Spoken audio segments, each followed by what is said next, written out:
Guy who is founder of Gamers.Online, and we've got Andrea and Donnie, who run Tacticon and are the founders of Tacticon, right? Not the founders. Not founders. Not okay. the founders. We've been doing it for a few years, but Tacticon has been around over 30 years. Okay. And the other show that we run is called GenghisCon. That's been around since 1979. Oh wow. Okay. So what led to you guys taking it over and running the show? Go. Okay.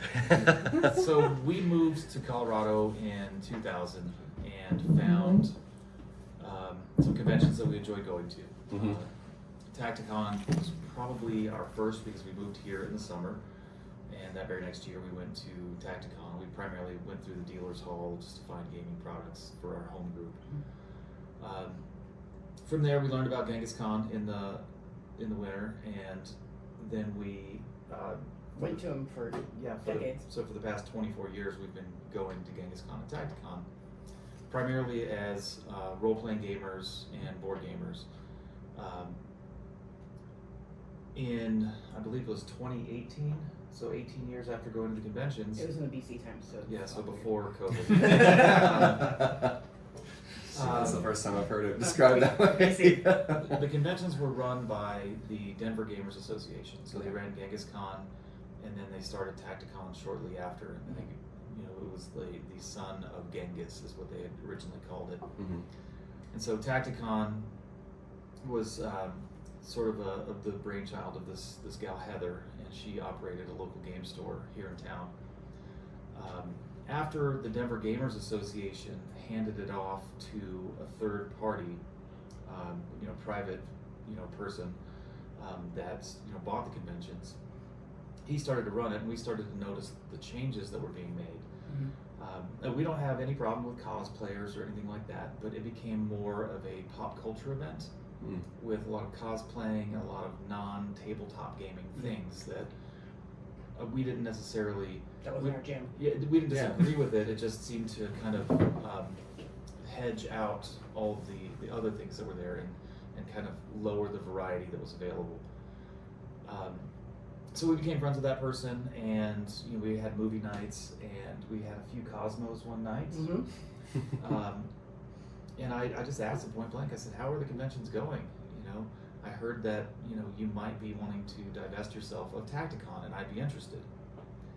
And he said, I'm so stressed. I'm done. He said, I would sell you them both. And I said, okay, well, how much? And he laid his price out. I went right over the checkbook, and I wrote him a check for that amount. And there you go. And he didn't believe us. Really? He was just shocked. He was just like, he didn't believe us at all. I love it. So, like, is this gonna bounce? Right? Yeah, right. So the next day, he was like, "Are you guys actually serious?" And Yeah. we're like, "Yeah, we're actually very serious." And we put together a contract, and we bought both of the conventions. Nice. yeah. And we put together a plan in place to do a nice transition so that. Because you don't know what you don't know. Right. So that he stayed on board that first year with us. Mm-hmm. Hey, we want to know what you know, how to run it. What are the little ins and outs? What's the minutia that we may not be seeing? Right. Mm-hmm. Because we had been peeking under the hood for a while at that point, and just learning the relationships and who's in, who's out, and Renting tables. Yeah, renting tables, Mm. little things like that. Right. Yeah, the day-to-day work. Yeah. I mean, Yeah. getting the numbers to know. Yes. Yeah. And so that very first year, we grew the convention 10%. Wow. Mm-hmm. And then we've steadily been growing GenghisCon 10% or more every single year since 2018. Gotcha. Tacticon has followed suit, but in larger leaps and bounds because the number of attendees is smaller. Mm-hmm. So having 10 extra people was like having a 30% growth. Right. Right. It Or was- something along those it lines. Was Yeah. tiny when we took over. Yeah. So But I have to say, actually, Tacticon, as it is the first one for me and my family, it is a wonderful experience. It's so family friendly. yes. It's beginner friendly. Yes. And it is just a wonderful experience for all of them. How do you promote that part of it? Mm-hmm. I will let me gush on you for a bit because she's the vision behind how the convention is to be run and organized. And her mission critical that she has told all of us is that everybody who comes to the door and has a badge on should feel relevance of some sort when they come through here. Whether you be, in the fourth quarter of your life or just kicking off. Right. She wants every gamer to experience the exact same things. Like, hey, wow, this place really caters to me. So that's why you'll see all of our staff in red shirts. If you can't find a game, we train our people to Find orphans. Find gaming orphans and put them in a family of gamers. So if somebody's looking around lost, like, hey, can we help you find a game? What type of game are you looking for? And we have a battery of questions that we ask. Do you want something short? You want to fill a gap? You need something for the whole day? Let us help you out. We'll get you into something. Yeah. And so she has promoted that year over year. Is mission critical. Is making sure that everybody feels like they're taken care of. Yes. Right. I really love that. It is one of the statements that we're trying to do at Gamers.Online as well. We are all gamers. Yes. And that is what us unites. Yes. It doesn't matter. We're all giant nerds, man. Yeah. Right? So Yeah. we're all but what's your nerd flavor, right? Yeah. So is it, are you good? Like, we played a game last night, ridiculous game. It's basically competitive solitaire, but with 8 Okay. people at the same Oh, time. jeez. And you've seen it. I saw it. It's intense. Yeah. But it's ridiculous. But we played, I think the age range was 12 to 70 last night. Wow. But it's approachable for anybody, Right. right? And it's it's solitaire. Like, everybody knows how to play freaking solitaire, but it's like a gateway into other games, right? Mhm. And so you start small, and next thing you know, somebody's running a D&D campaign. Yeah. And like I said, the welcoming here, that especially with kids, having kids, you don't always get into a group and get this grumpy look, but none of that I'm a happens. former teacher. So none of that happened here. It was, how can I help you? Mm-hmm. That you're such a good player. It's wonderful That makes me very experience. happy to hear. No, really. So But do you promote it? I mean, we haven't. So we went here, did take a look, but there was nothing that called at us. Like, Right. This is family friendly. This is for beginners. Well, the beginners part did Okay. stand out, right? Okay. But for especially because it's so difficult to find stuff for family. Yeah, so our motto for both of the conventions, so the Gamer Girl Games motto is, we build community through play. And Okay. so when you say, are you promoting this, or how are you getting this out? It seems like every time we say it, it's a lot of people from Colorado come here. Mhm. For GenghisCon, we get a lot of national folks coming in. But every time we promote, hey, we build our community through play, they're like, well, yeah, that's how you guys have always been doing it. Yeah. Right. Keep doing that. And so, But getting that wide we're world not good out at there. promotion. Let's be honest, we're not. We don't hang flyers at schools. We don't, do that sort of thing. We just have, a mild online presence and a ton of word of mouth. Yeah. We are on other people's, social media feeds. People call us all the time. Hey, can you come onto our stream and talk about you and talk about us? And typically, we have no problems doing that. So, but we don't seek out the marketing per se. This hotel is a finite space. We're contracted through a few years. We don't necessarily want to take the massive leap that we could. Mhm. Right. All of our volunteers are curated from years Yeah. years of friendship, Like 10 plus. working relationships in other conventions, people that Literally adopted children. adopted Right. children kind of thing. And so all of that culminated. We've learned other methods from other conventions. Mhm. We've learned other methods from our professional lives. Outside of everything that I do for conventions, she was a teacher, good with kids. I am still to this day a soccer coach. I coach girls soccer. I've been doing it for the last 20 some years. So dealing with children, it's kind of our strong suit, and we don't need a lot of fanfare and pats on the back for that sort of stuff. We do it because it makes us feel good. I can't help but do it. My wife's a teacher, so I totally get it. Yeah, I can't help but do it. Right. I have 4 kids, what should I say? Well, our kids are grown, so I have adults now. Right. Our youngest is 27, so it's been, and they're not nerds, Man, you right? guys didn't cultivate the Let's third skip a player, generation. fourth player. We cultivated jocks. I don't know how we did that, Weird. but Yeah. that's what happened. Well, you win some, you lose some, Yeah. right? They're coming around. They're coming around. Gotcha. And being gamers all these years, I know we spoke already a little bit. What are your, let's say, top 5 games that you love to play? It can be everything, from board game to RPG to video game, whatever. How about, what's your top 5, Andrea? Top 5. Today. Totally agree. I totally Okay. It's always changing. Today in this moment, I would say I love Call of Cthulhu. He's Board or a card? he RPG. RPG. So when he's the keeper, I love it. Fabulous system, fabulous vibe. I love it. I'm never not gonna love old school D&D. Like that's just 2nd edition. Thank you. That's how much of a nerd I am.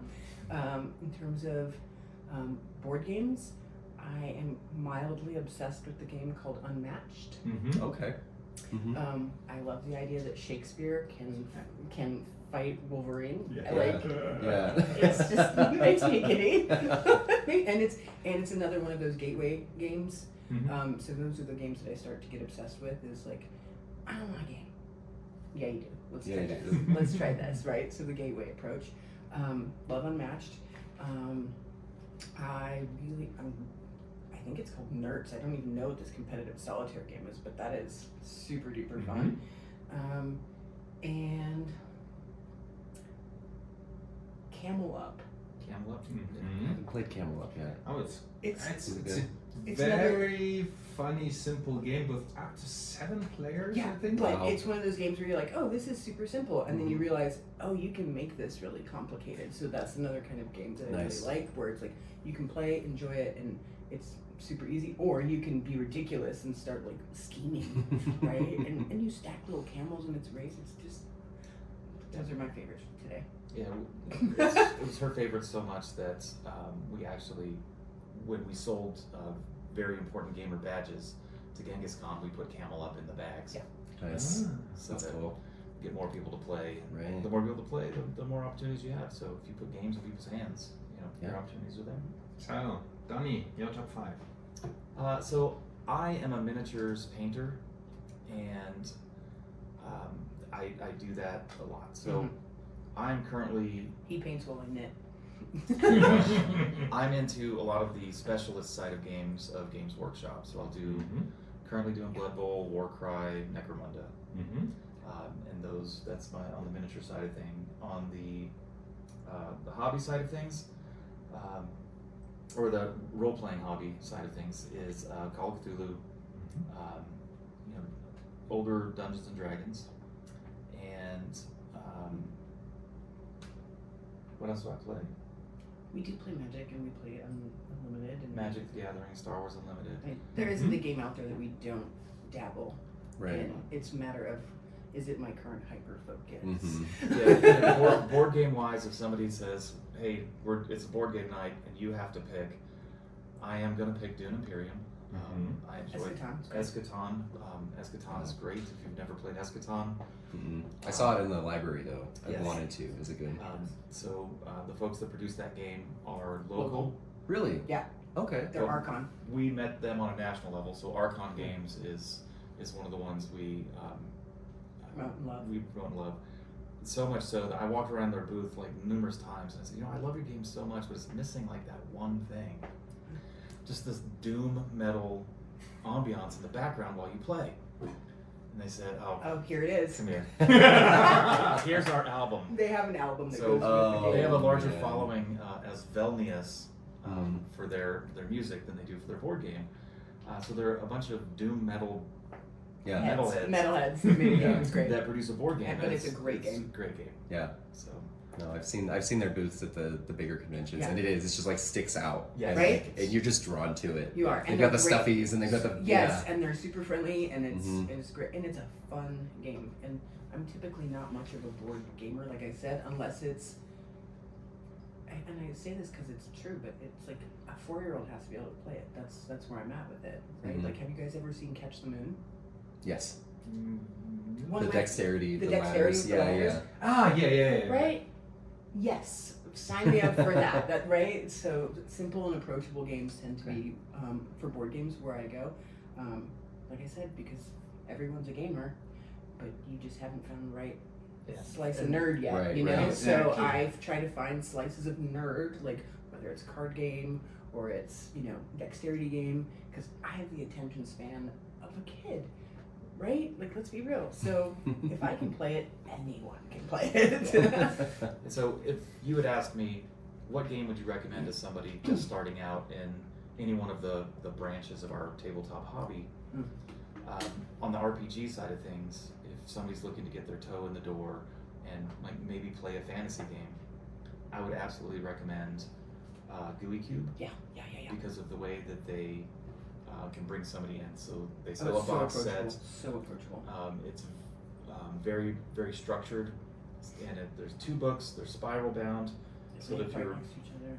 reading the adventure here and your GM book here, the spiral bound pages match up, so all the statistics that you need are right there, and you don't lose any space, and it's very easy for people to learn. You would love Aventure. That is actually a Swedish game that was invented by a girl that started to play with her figures, with her everything, her unicorn, her Yeah. whatever. And it's a very simple role-playing game. That's how one of the games I started with my kids. And you can play basically everything.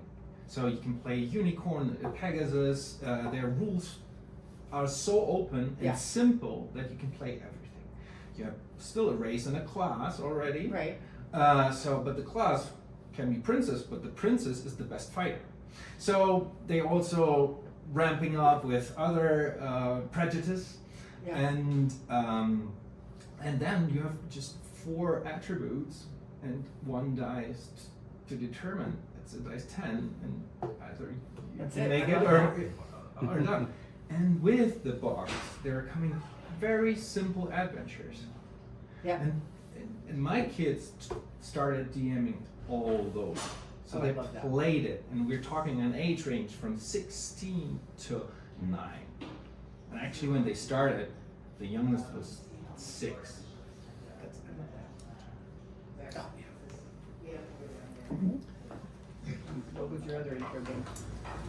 So if people are into like the horror aspect or that sort of stuff and want to get involved there, obviously all the starter sets that Chaosium comes out with, they allow you to run solo for yourself, So you can get it. so you can get a grasp of it. Yeah. Right. And then it branches off into, hey, just bring another player in, and you two role play that way, and then it's now you're ready for your big game. That's good. And it's simple because most people can get behind percentile. You have a certain percentage chance to do something. So the math is not difficult at all. But miniatures, I would say Legion. Miniatures? I would say Legion. Legions. Because it's Star Wars and I love it. If I was going to get people into miniatures games, I'd get them into something Star Wars. incredibly simple. Find a bunch of toys, grab 1 die, this person fights that person, and you roll against each other. Actually, So that would be my dust. kids invented their own stats, dice Love it. for each Yep. creature or, Yeah. or whatever figure they have. Sometimes the most they figured out that our tortoise was impossible to kill because they made so much armor. Love it. I love it. So they just started with that, and now they're really huge into Warhammer. So I get it. I have my sister's army because the tank was a pipe organ. That's what, like, Wow. I was like, that's the coolest thing I've ever seen. And missiles come out of the And missiles come out of my What? back. Like, yeah, it's That's amazing. Well, it is amazing. It's amazing. It makes me happy. So let's say, what feature in a gamer app would you love to have for yourself and as convention organizers? Room scheduling and tabletop or spaces. Okay. So you got venue, Yeah. Right. you got rooms, you got spaces. Mm-hmm. Mm-hmm. So for me, it's like currently, like somebody submits a game. Mm-hmm. Nobody can see that game until I schedule it, and I can't schedule it until it has the room, the space, and the table. Like it gets really granular before anybody can see what's on the schedule. Right. Right. So like I have a TBD. I used to call it the parking lot, and people thought I was being literal, and I was like, I'm not being literal. So it's a TBD. So I'll blanket schedule everything into a TBD so that people can at least see what's on the schedule, Right. and then I can go schedule it. Yeah, put it in a place. But Gotcha. So once a game is approved, Mm-hmm. people still can't see it until I attendees still literally can't put it in the see place. the game.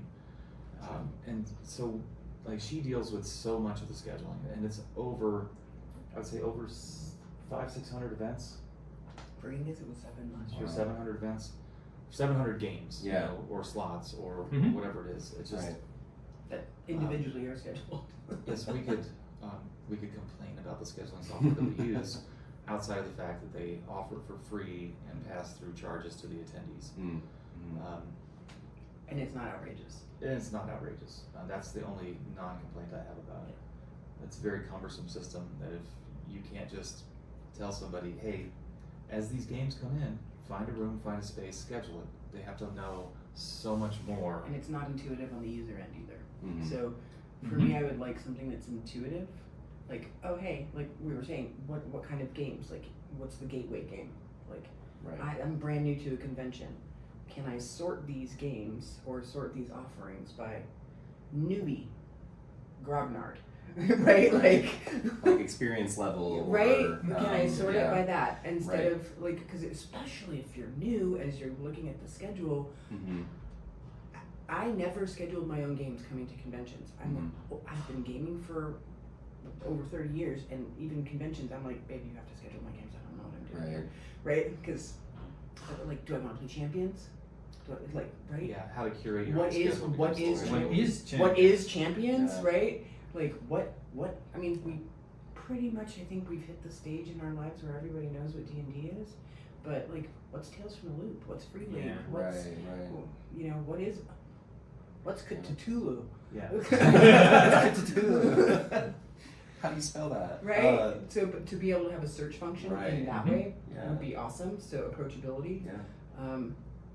So for me, that's an access issue, Right. which I think we unintentionally gatekeep in this community. Mm-hmm. Mm-hmm. At least I don't do it intentionally. But to be able to find a way to search it for people who are new to grognard level would be great.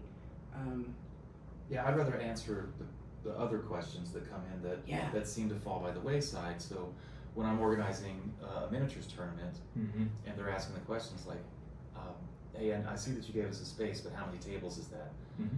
Yeah. And then that question goes unanswered for a couple of days because I'm dealing with Right.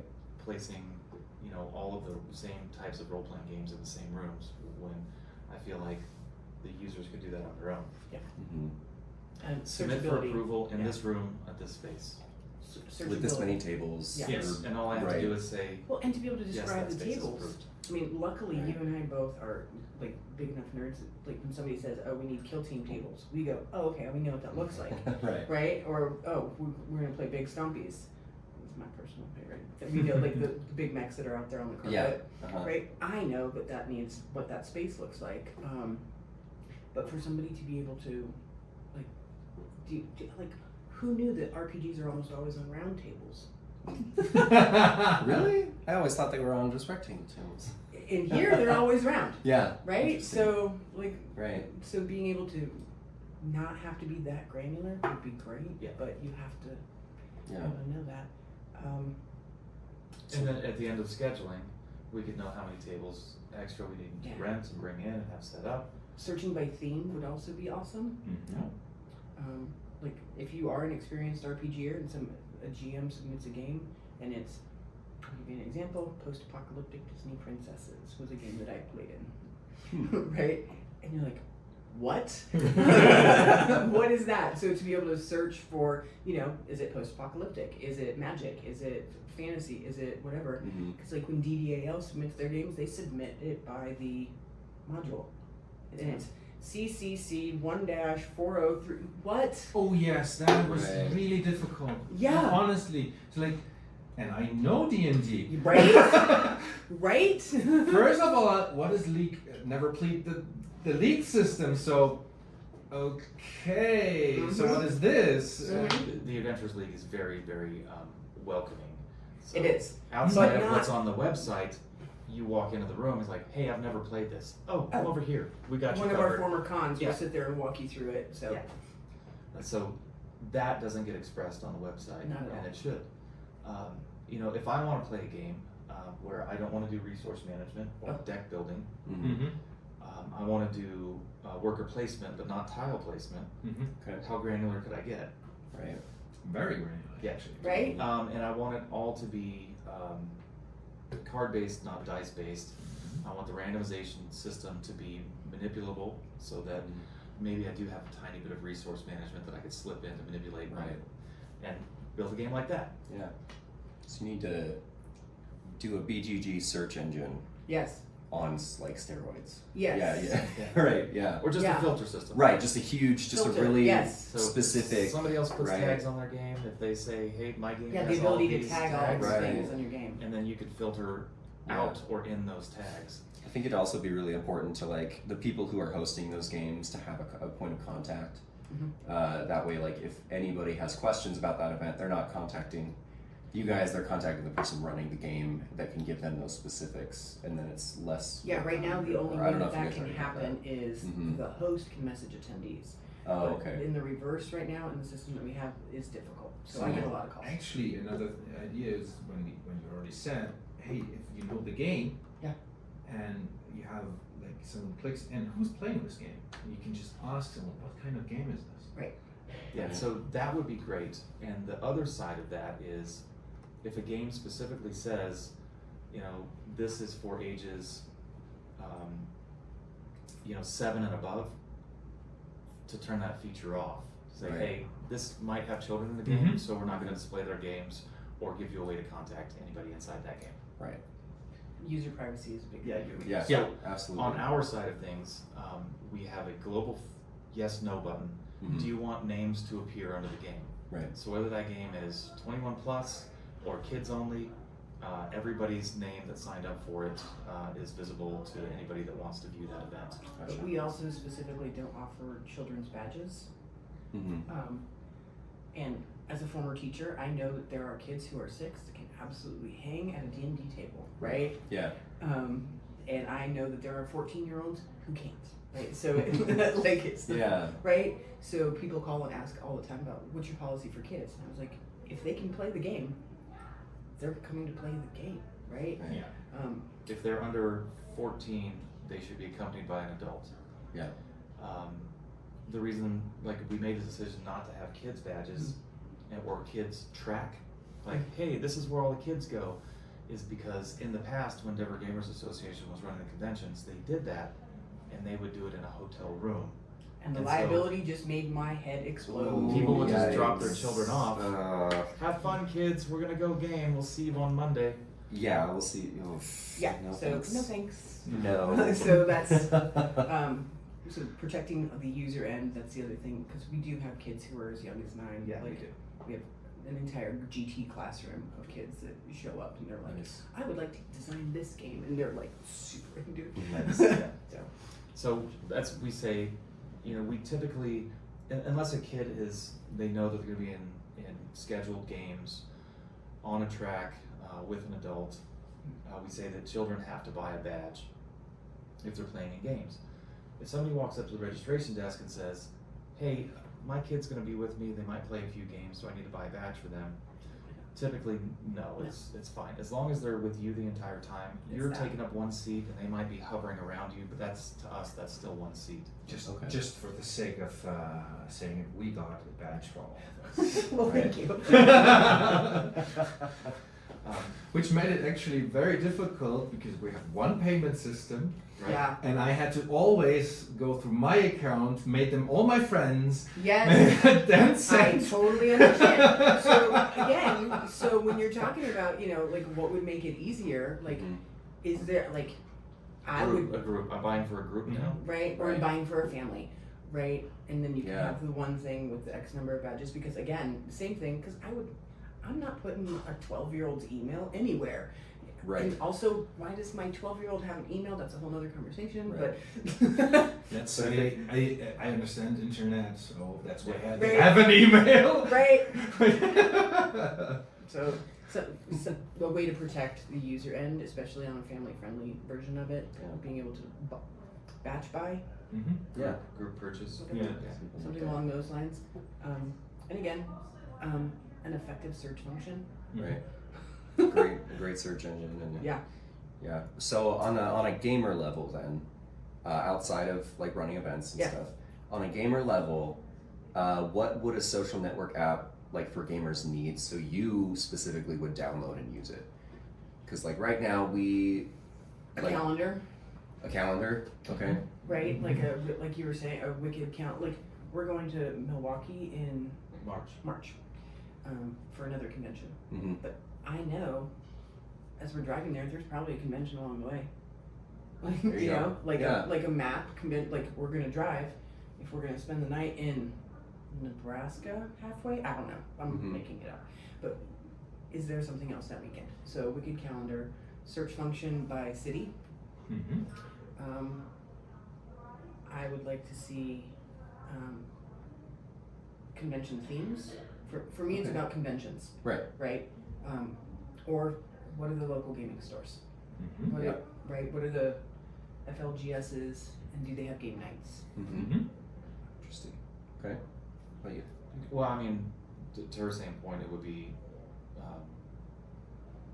like breweries that have a game night and what game night that is. Yeah. Whether or not there's events listed there or not. Okay. Just to know, like, hey, this is Yeah, this, Black on Sky, Tuesday. like Black this Sky place Brewery. Black Sky Right. Brewery does magic on Mondays, It's on right? Mondays, yes. Yeah. And it's Don't go on Wednesday because that's when their trivia night is, and it's gonna be loud and crazy. Right. Okay. unless cool. maybe trivia is your jam. Unless well, exactly. But at least Right? it's there, and you're like, oh, trivia night, yes. Yeah, Or you're right. like, maybe. And right now the Like information the is geek- distributed Yeah. everywhere. You have to go and find it yourself, and so what you're looking for is to have one app. Yeah. To manage that.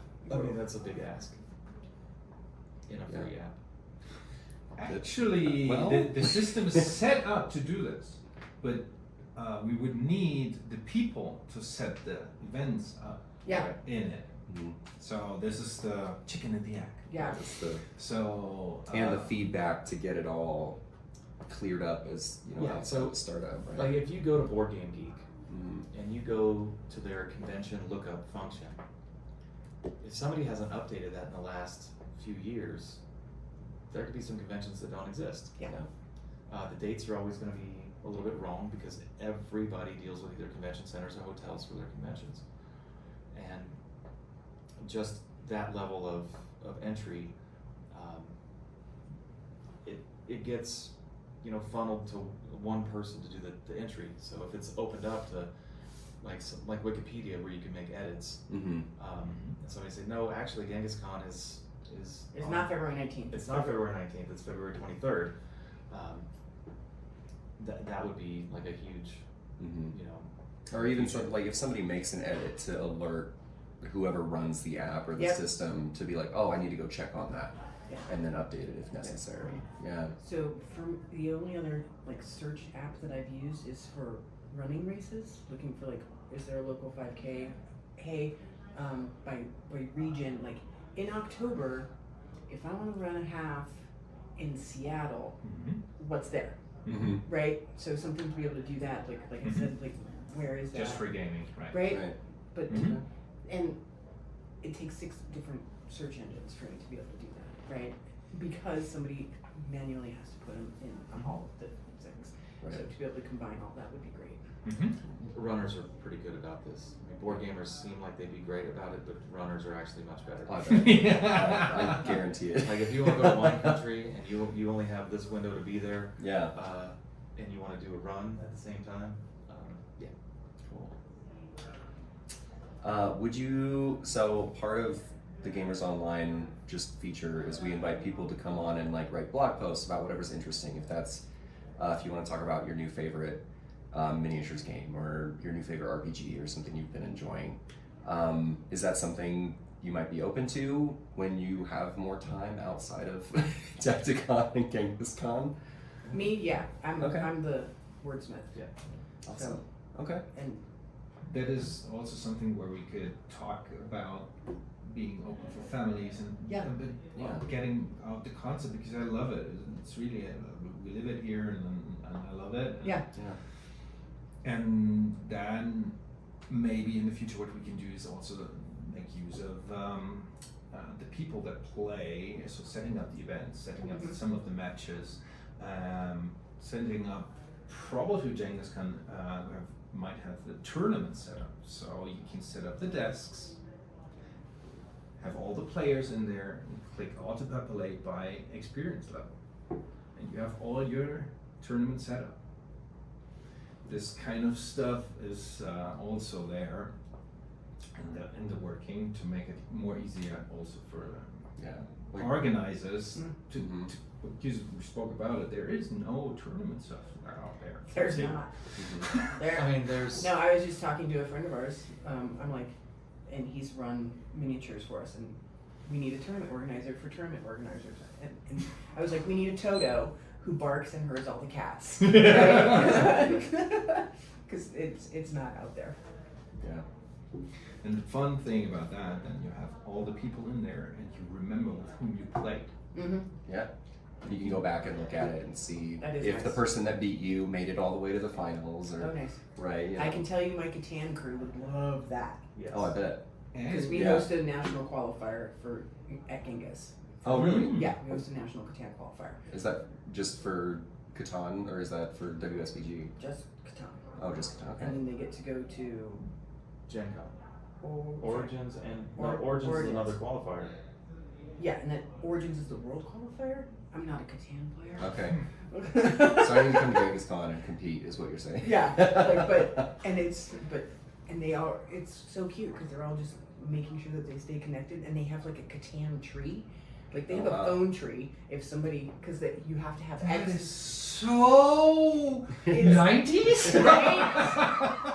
But Well, there was a when we first ran Tacticon, we had a Catan qualifier, yeah, and we had 11 people show up, Mm-hmm. and you can't do it unless you have 20, right? Right. or whatever 12, the number or was. whatever odd number, even number it had to be. And I told folks, I said, hey, it looks like it's probably not going to happen. They panicked. Yeah, they started calling everybody. They Everybody just- showed they up, started doing drove their up Catan there. phone tree to make That's sure. amazing. And so the Catan tournament Okay, happened. Beautiful. that's an example of that community about how Right. they know, like, oh, if this doesn't happen, So that is the fun part, Yeah. and it would solve at least some of your challenges, because when you already have played with people, you know they're based in Yep. whatever Massachusetts. yeah, You just message them, and you have a very short way to get local information. yes, Right. which would be awesome. Well, especially for Genghis because it is very national. Right. I mean, I would say a good third of the people are not in Colorado. And just for the sake of privacy, you only share your location with us if you want to, and or you just share it with friends and not. So this is one of the. Mm-hmm. You don't have to share any private detail in Gamers.Online. Nice. Right. Just share it with your friends. Keep it private. Whatever you want, just use it. Nice. Well, and also like the location can also be applied to the each match, right? So if you have a specific setting, kind of what we were talking about was like if you wanted to know, for instance, what the most played game was at Tacticon or at GenghisCon, like you would be able to look at that data or request that data, and we could see how many people log matches. You won't see their personal info, just like the match stats Yeah. and who won X, Y, and Z. So that's something that we're also As long as they put the data. right, as long as they put the data in Yeah. and they're okay with that, right? But yeah. Yeah, I think one last question. If you would have a magic wand, what would you change? About what? The world? Like how awesome is this wand? Let's go. Let's go. Let's take 3 steps. I can play pretend. As a really good. gamer, Okay. as a gamer or a game organizer, Okay. and as a world participant. Okay. I would like to see the community be less white dude. Yep. Hear Like that. straight up, Yep. like that would magic wand. Everybody feels welcome, Right. right? And I love it.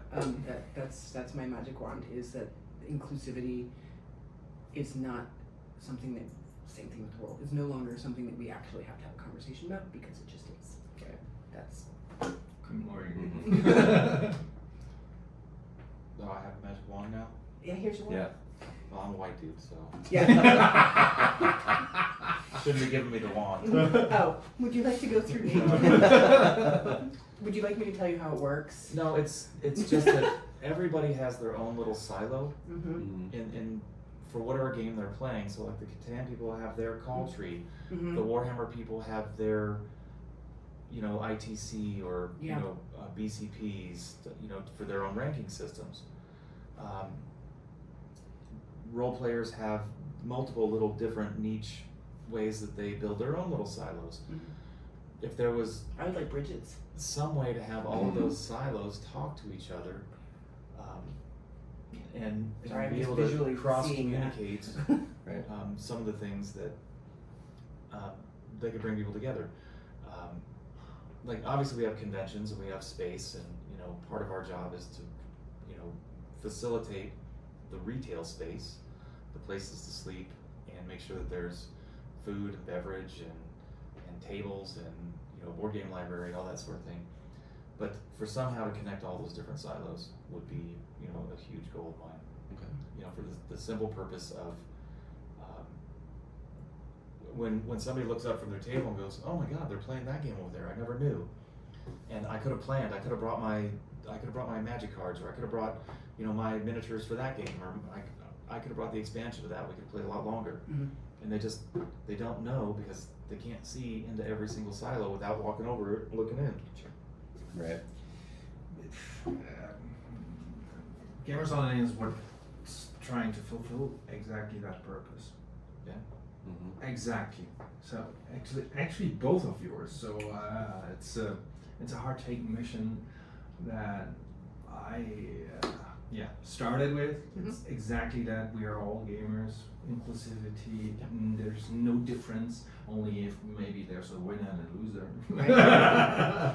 But that's about it. And bridging the gaps between the silos, because it's so many silos. Yep. Look at Discord. Discord is the I best can't. example. Yeah, it gives me anxiety. Can't. I run 2 of them. and I'm Exactly. Like, It is no. the best example for siloing everything. It is. So how do you reconnect? There is no reconnector. Yes, if I'm playing one game, I'm in there. But maybe my buddy's playing another game, and Or the same game has a different server. Stop. so Yeah. that's why we try to unite all gamers in Gamers.Online. In RPG, VR, console, PC, tabletop, board gaming, serious gaming Learning. is something that we're going after as well for teaching, that more game comes into teaching, and it's so yes, I will wish. You gave me the magic wand. So thanks a lot. It was a Yeah. pleasure Yeah, talking thank to you. you and getting to know you a little bit.